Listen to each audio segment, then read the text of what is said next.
No hot water on your Rheem water heater, and your light is blinking 7 times and shutting off. You have no hot water.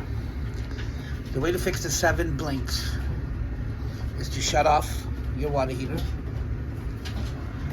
unplug it from the power source, turn the knob to low while it is off. While it's on low, plug back in your power source.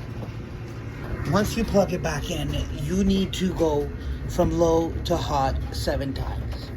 1, 2, 3, 4, 5, 6, 7.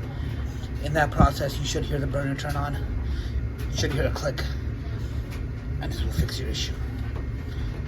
Please like if this fixed your issue. Thank you.